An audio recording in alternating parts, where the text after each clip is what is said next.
নমস্কার বন্ধুরা, আমি অঞ্জনা। আজকে করব দই চিকেন। তোমরা পুরো ভিডিওটা দেখতে থাকো। এই দেখো, চিকেন কেটে ধুয়ে পরিষ্কার করে এনেছি।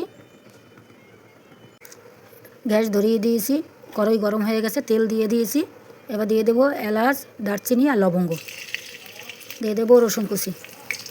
এই দেখো, রসুনটা ভেজে নিচ্ছি। উপকরণ নিয়ে নিয়েছি পেঁয়াজ, হলুদ, তারপর লবণ, লঙ্কার গুঁড়ো, একটা ভাজা মশলা, জিরে, ধনে আর গোলমরিচ আর বড় এলাচ একটা মশলা নিয়েছি, ভাজা মশলা, জিরার গুঁড়ো, টমেটো।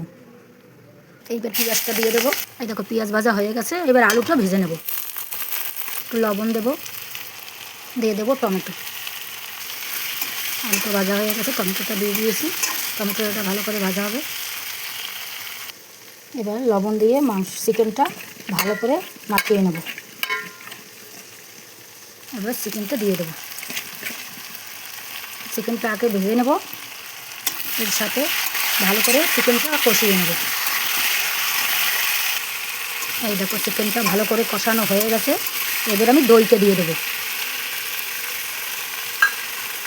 দইটা দিয়ে আমার ঘরে পাতা দই, সেইটা দিয়ে দিয়েছি।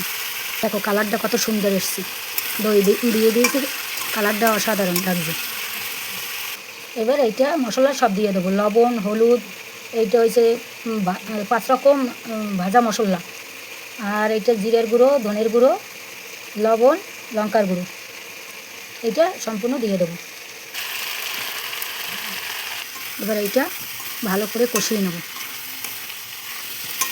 এই দই চিকেনটা খেতে অসাধারণ লাগে। এবার জলটা দিয়ে দেবো।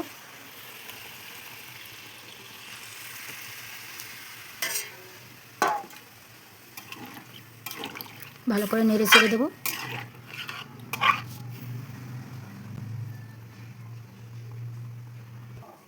এবার ঢাকা দিয়ে দেবো। এটা তুলে দেবো। একটু কারি পাতা দিয়ে দেবো। এটা ধুয়ে একটু ছোটো ছোটো করে রেখে দিয়েছি। নাড়াচাড়া করে দেবো। একটু স্বাদ হওয়ার জন্য মিষ্টি দিয়ে দেবো, কারণ টমেটো আর টক দই পড়েছে, তাই একটু মিষ্টি দিয়ে দিলাম। এই দেখো, দই চিকেন পুরো রেডি। কত সুন্দর হয়েছে।